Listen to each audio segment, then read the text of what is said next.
Novamente, sejam bem-vindos ao curso de microcontroladores PIC básico, programação em C. Hoje, nossa aula estará diretamente relacionada com a introdução ao compilador XC8.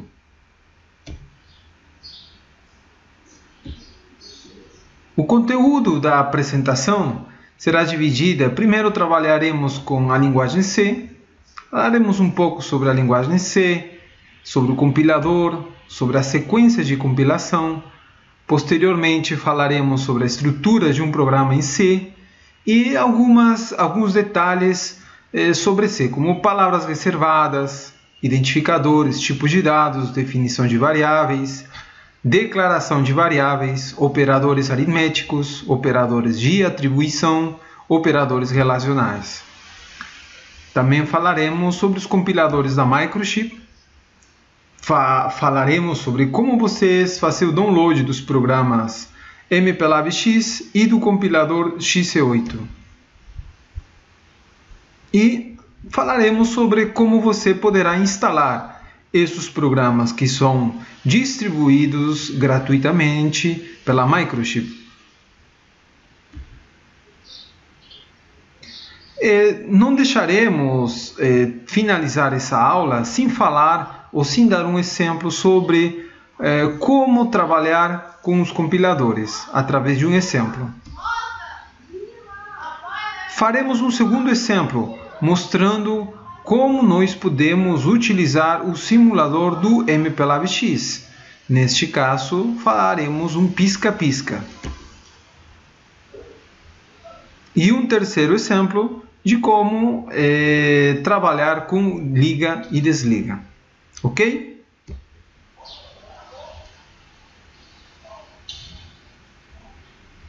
A linguagem C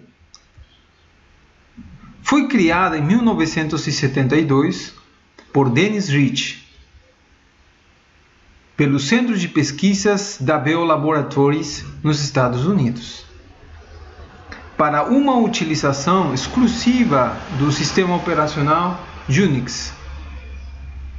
C é uma linguagem de propósito geral, não é orientado unicamente aos microcontroladores. Você pode trabalhar com microprocessadores ou pode trabalhar em um diferente ambiente. Entretanto, pela facilidade da programação em C e a adequação da maior parte dos programadores, esse tipo de linguagem foi proliferado. Muitas funções foram construídas, utilizadas em diferentes tipos de padrões. Só em 1989, o Instituto Norte-Americano de Padrões, ANSI, padronizou a linguagem C, passando a ser C-ANSI.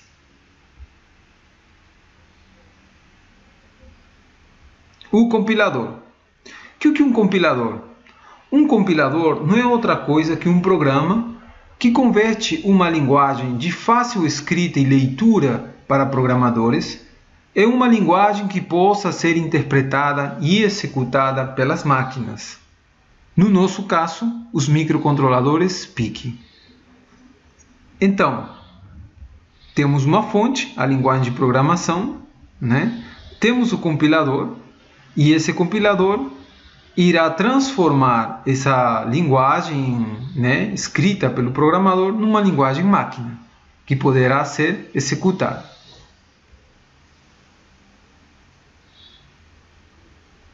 Qual é a sequência da compilação? Neste caso, nós estamos falando exclusivamente da sequência de compilação para os microcontroladores PIC, que é parecida, bastante semelhante para outros tipos de microcontroladores. Primeiro você escreve um programa em C, Você escreve o programa em C, e esse programa em C vai passar por inúmeros processos. Esses processos vão gerar diferentes arquivos, como o LPP, o PU, o AES, o COFF, o EXE, o lib e o OBJ. Todos esses arquivos gerados na compilação basicamente têm como objetivo o produto final. Qual o produto final? É o arquivo .exe. Né? Esse arquivo .exe será gravado na memória de programa do microcontrolador. Né? E tudo isso acontece aonde? Acontece no computador. Né? O compilador é que vai fazer todo esse procedimento. Então, em resumo, o que nós temos? O código em C, depois vem o compilador que vai fazer uma transformação para assembler. Você vai ter como produto um código em assembler, né? E você vai utilizar o ensamblador assembler para quê? Para criar um arquivo .exe, né? Que é o produto final que será gravado no microcontrolador. Vamos dar uma olhada a que é a estrutura de um programa em C. A primeira coisa que deve ser feita é declaração e definição, né, de variáveis globais. Então, posteriormente, você deve declarar essa função. A função main, que é a função principal de um programa em C. E você pode, claro, declarar outras funções, né? Outras funções, né? Então, essa função main, ela está, né, de outra cor, está destacada por quê? Porque o programa em C pode executar ou pode ser executado com essa função e pode dispensar as outras, mas não pode ser executada sem a presença dela. Então, ela será indispensável em todo o programa C. Como vemos aqui, né? É opcional, a declaração e definição de variáveis globais ou outras funções são opcionais. Entretanto, o programa main, o programa principal, será obrigatório. Né? Existem algumas palavras reservadas na linguagem C. Quais são essas palavras? Vamos dar alguns exemplos. Né? O double, por exemplo, o int, né? Que são palavras para poder declarar uma variável. Você não pode utilizar essas palavras, né, como nomes de variáveis, nomes de funções, etc. Assim como elas, existem outras que podem ser partes de funções, né, do próprio C, como é o else, o break, o case, né, perfeito? O for, o while, e aí vai. Identificadores. Os identificadores são nomes dados às funções, variáveis, constantes, etc. E não devem conter caracteres acentuados, espaços ou letras como a C cedilha, e devem sempre começar com uma letra ou símbolo, né, que é tratado como letra. Né? Underline também é permitido, mas não pode começar como um número, por exemplo. A gente tem que ter, né, essa regra bem definida e tem que se lembrar para você não cometer esse erro. O compilador, claro, vai te dar erro, mas às vezes diz por quê? Por quê? Né? Então você já sabe que não pode, que tem algumas regras que você tem que seguir para criar identificadores. Tipos de dados. Existem vários tipos de dados, né, na linguagem C. Nós vamos colocar aqui alguns exemplos. Né? O bit, né, é um tipo de dado. Ele tem que tamanho? Tem um bit. Né? Que valores você consegue né, ter com um bit? 0 ou 1. O char, 8 bits. Com 8 bits, caso você não tenha sinal, né, você pode contar de 0 a 255. Caso tenha sinal, você poderá ir de 128 a menos 128. Né? Então, no total vai dar 255. Temos também o int, né? Temos o unsigned int, temos o unsigned char long, né? Temos o long, o unsigned long. Então, são tipos de dados com diferentes tamanhos. E você deverá saber em que momento utilizar, né, esse tipo de dado. Se eu quero uma variável que vai mudar de 0 ou 1, certamente eu vou usar um bit. Se eu tiver um contador que vai contar no máximo até 50 e depois ele vai ser resetado, podemos usar um char. Perfeito? Se eu vou trabalhar com caracteres na parte de comunicação, etc., não adianta eu usar um int, posso usar simplesmente um char, porque o código ASCII é representado com 8 bits.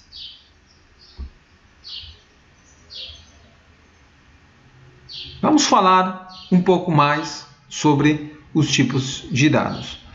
Além de int, float, o long, bit, o char, nós também temos o float e o double, que podem ser de 24 ou 32 bits. Se você declara ele normalmente, né, ele vai ser por defeito de 24 bits. Tá ok? Mas você pode fazer uma sinalização na declaração para ele ser de 32 bits. Então, o compilador vai fazer o quê? Ele vai utilizar um bit para representar o sinal do número, 8 bits para representar um exponente e 24 se for, 15 bits se for de 24 bits o float ou o W, ou 23 bits se for de 32 bits, né, o tipo de número declarado, vão ser reservados para o coeficiente ou a mantissa. Então, o compilador utiliza essa fórmula, né? Ele vai desmembrar esse float nessas três variáveis, que são o sign, o exponente e a mantissa. E, finalmente, para ter o valor do número, né, ele vai fazer essa operação. Nós temos aqui um pequeno exemplo, né, onde o sinal é 0, é um bit, né? O exponente é 130, que nós podemos colocar 8 bits, quer dizer, no máximo 255, né? E a mantissa, neste exemplo, é igual a 2. Então, dessa forma, né, utilizando essas três variáveis, né, o que são o sinal, o exponente e o coeficiente ou mantissa, vai ser representado o valor 9.6. Perfeito?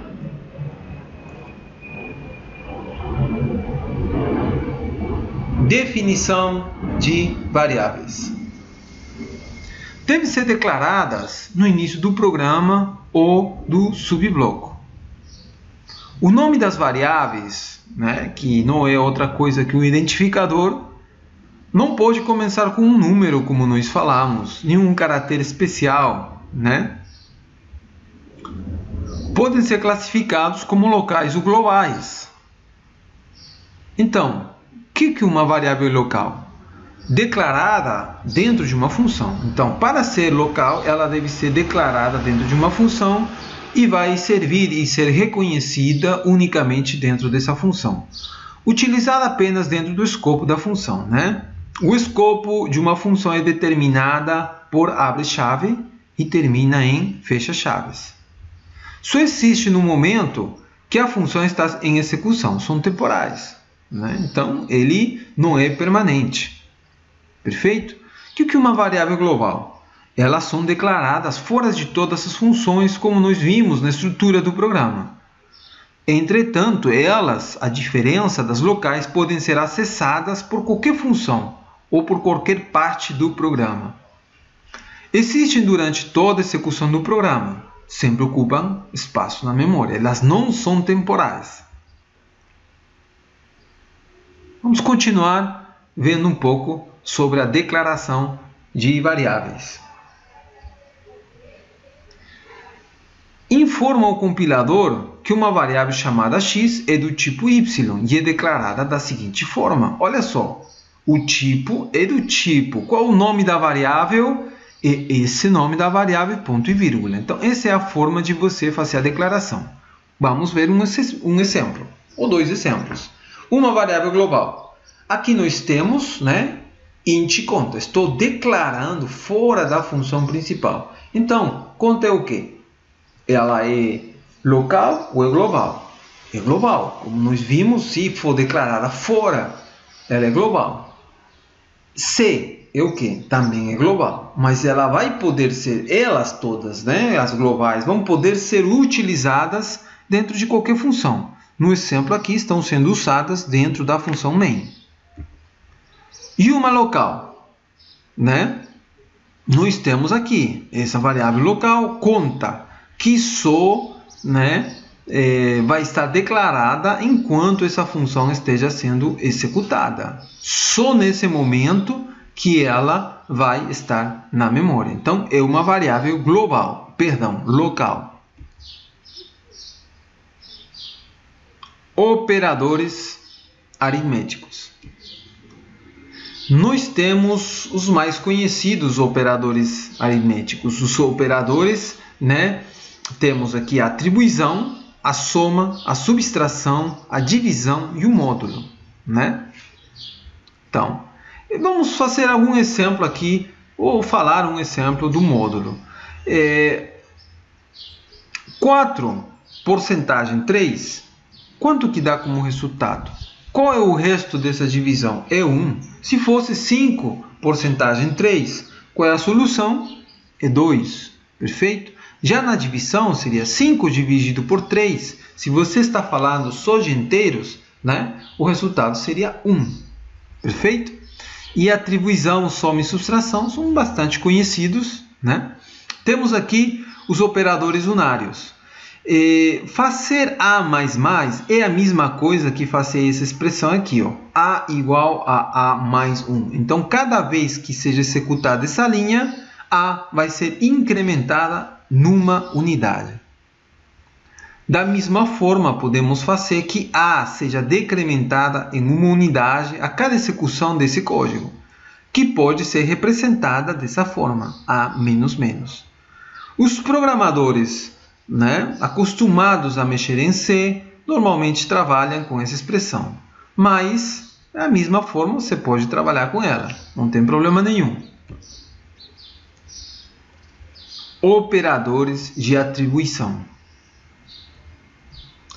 Os operadores de atribuição temos vários aqui, né?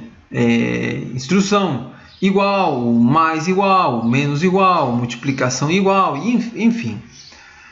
Qualquer operação que você fizer dessa forma pode ser representada também assim. Por quê?